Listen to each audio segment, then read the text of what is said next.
No vídeo de hoje do canal do Nicola, vou te contar quanto o Corinthians ainda deve ao Flamengo por Mateuzinho. Preciso te explicar também sobre um ex-vascaíno que acaba de garantir dinheiro ao clube. Tem novidade no Cruzeiro sobre quanto a Raposa vai faturar com a venda do mando de campo para a partida contra o Vasco. Para completar, o Flamengo muito bem na fita, pelo menos em relação a seu adversário. Tem a Leila Pereira dominando o COF, o Conselho de Orientação Fiscal do Palmeiras. Novidade importante sobre Izep, meio atacante do Galo. As últimas do mercado, bastidores, finanças e os rivais de Corinthians e São Paulo em momentos bem distintos.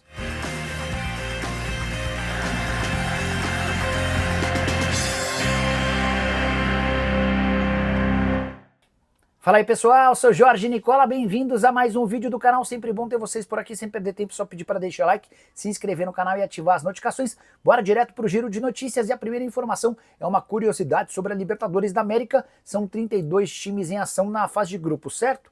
Desses 32, 16 têm técnicos argentinos, ou seja, metade dos treinadores são de um mesmo país. Aí você se pergunta quantos treinadores brasileiros estão à frente de clubes nessa competição? Só 3. E os argentinos ainda tiveram a oportunidade de aumentar esse número, isso porque Gabriel Milito, argentino e ex-comandante do Galo, foi recentemente especulado no Fluminense. A primeira informação da rodada de negociações inicial dá conta de que Milito e Fluminense não se acertaram em relação à parte financeira.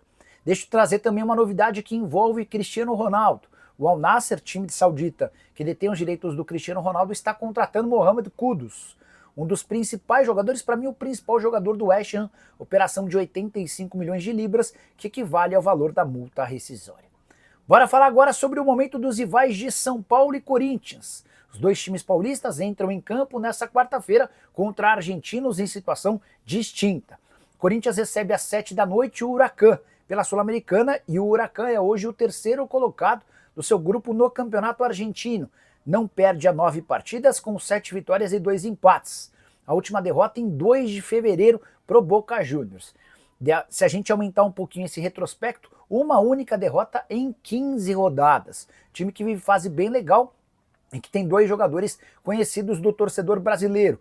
O Ábila, centroavante que já foi do Cruzeiro e não deixou saudades, além de Leonardo Gil, que passou pelo Vasco com ainda menos lembranças positivas. Mas por lá eles jogam bem e têm dado conta do recado. Cantilho, ex-jogador do Corinthians, esse não tem sido utilizado, jogou apenas alguns minutos. Se o Huracan vai muito bem por lá, já o Tajeres, rival do São Paulo na Libertadores da América, confronto marcado para a Argentina na noite dessa quarta-feira, vai mal. Tajeres é só o 11º de 15 times do seu grupo, o Grupo B. O clube não vence há 8 jogos. É bem verdade que perdeu apenas uma única vez nesses 8 jogos, mas são 7 empates no período. A última vitória do Tajeres em 13 de fevereiro. Se você está em dúvida sobre em que apostar nessa partida, o empate pode ser uma boa sugestão. Bora mudar de assunto e falar sobre o Clube Atlético Mineiro. Quero te contar o que acontece com o meia Izep. Só 18 anos de idade, jogador super badalado e uma das maiores promessas das categorias de base do Galo em bastante tempo. Vocês sabem que no início dessa temporada ele deixou de participar da Copa São Paulo para integrar o time principal no profissional, mas exames médicos detectaram alterações cardíacas. Por conta disso, ele nem foi mais utilizado. E desde então o Atlético tenta descobrir o que acontece.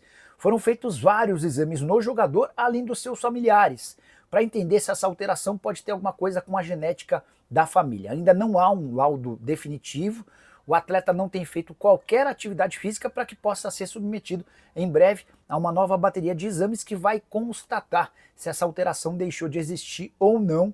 Importante, o Galo não coloca qualquer prazo para a volta do jogador.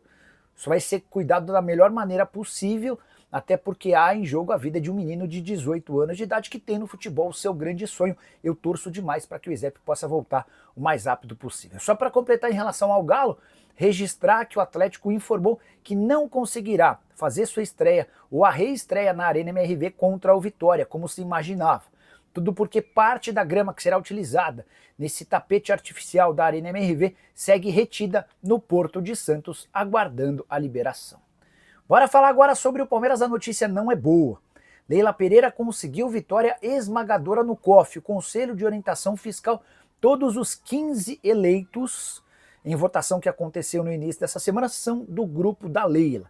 Dessa maneira, A partir de agora, o COF, que conta com 20 pessoas, sendo 5 definitivas e outras 15 recém-eleitas, todas integram a situação. Aí você deve se perguntar, mas Nicola, qual é o problema de não haver opositores? O COF, o Conselho de Orientação Fiscal, foi criado para fiscalizar as contas do clube. Seria importante, na minha visão, que esse órgão tivesse pelo menos 3, 5, 7, enfim, um percentual interessante de opositores, até para que a fiscalização pudesse ocorrer de maneira bacana. Importante lembrar que os únicos 2 opositores que conseguiram ter algum êxito nessa votação dessa semana, dessa segunda-feira, acabaram virando suplentes, ou seja, só vão ser acionados em caso de problemas com os 20 conselheiros efetivos do COF.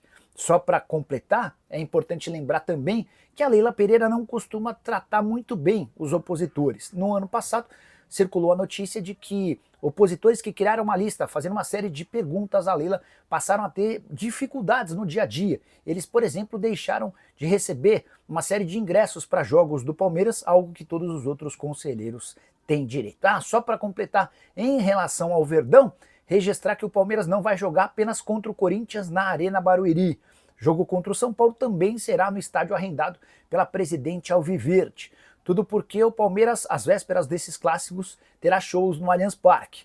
Gilberto Gil se apresenta antes do dia 12 de abril, data do confronto contra o Corinthians, e o System of a Down vai se apresentar na mesma data de São Paulo e Palmeiras, ou melhor, Palmeiras e São Paulo, jogo marcado para 11 de maio.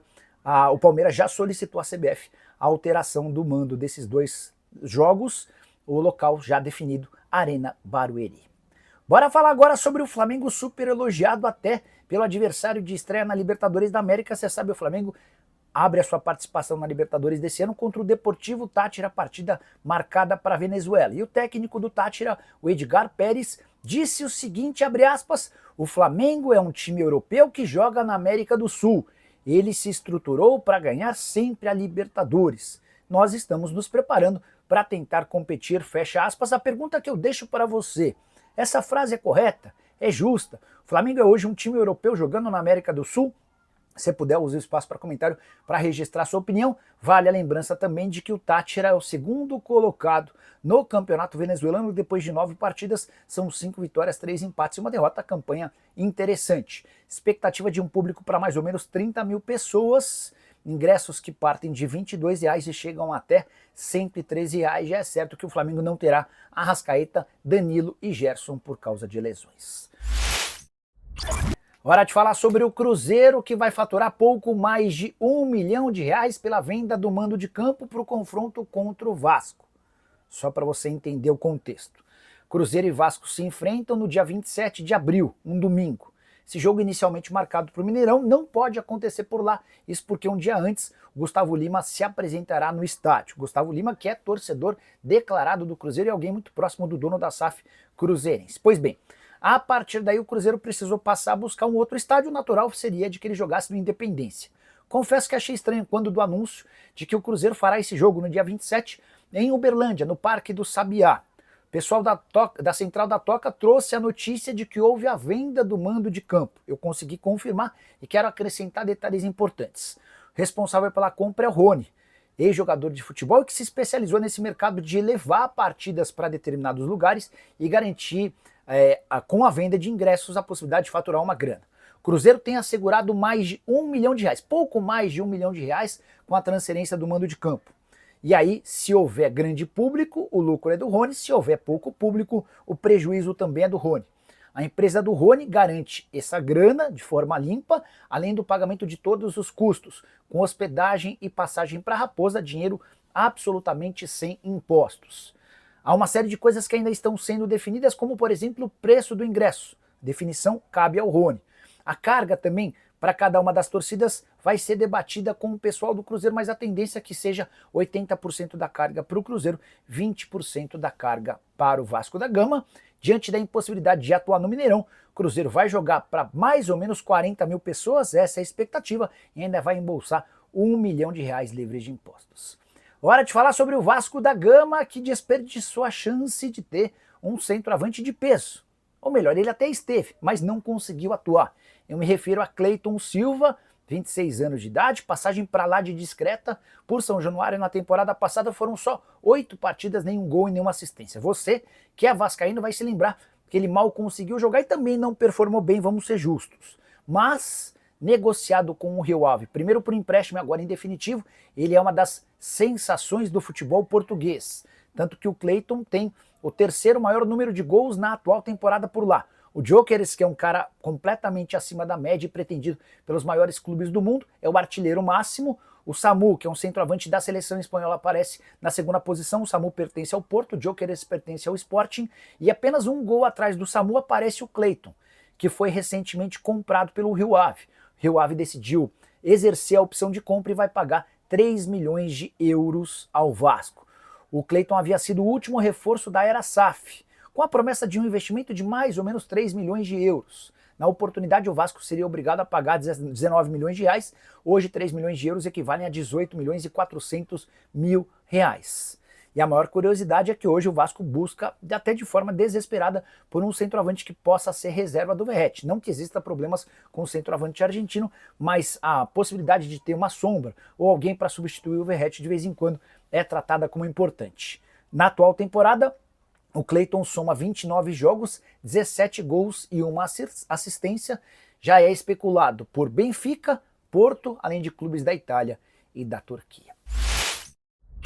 Bora fechar o vídeo para falar quanto o Corinthians ainda deve ao Flamengo pelo lateral direito Mateuzinho. Os clubes andaram brigando em 2024 por conta de uma parcela atrasada. Pois bem, o rubro-negro acaba de fechar o seu balanço do ano passado e esse balanço aponta uma dívida de 13 milhões e 900 mil reais. Mateuzinho havia sido comprado pelo Corinthians no início do ano passado por 21 milhões e 480 mil. Seriam pagos em 5 parcelas. As 2 primeiras parcelas quitadas sem grandes problemas, ambas de 4 milhões de reais. O problema aconteceu na terceira parcela, que venceria em 5 de agosto e tinha um valor de 8 milhões de reais. O Corinthians não conseguiu pagar. O Flamengo quis exercer a garantia bancária via Brax, que era uma garantidora desse contrato. O problema é que o Corinthians já havia pego todo o dinheiro possível com a Brax e a empresa disse que só poderia restituir o Flamengo a partir de 2025. Só que no contrato entre Corinthians e Flamengo ficou combinado que se o Corinthians atrasasse alguma das parcelas, ele seria obrigado a pagar de forma imediata todo o restante do contrato. Ou seja, a partir de agosto, o Corinthians passou a ter a obrigação de bancar os 13 milhões e 900 mil, os 8 milhões do mês de agosto, além de 2 milhões e 280 mil das parcelas de agosto de 2025 e de agosto de 2026. A Brax já está disponibilizando para o Flamengo, nesse início de temporada, um valor de 7 milhões e 600 mil reais. O restante vai precisar ser pago muito em breve para que o Corinthians não tenha mais um problema na Câmara Nacional de Resolução e Disputas. Curtiu o vídeo? Não esquece de deixar like, de se inscrever no canal. A gente volta assim que surgir notícia. Tchau!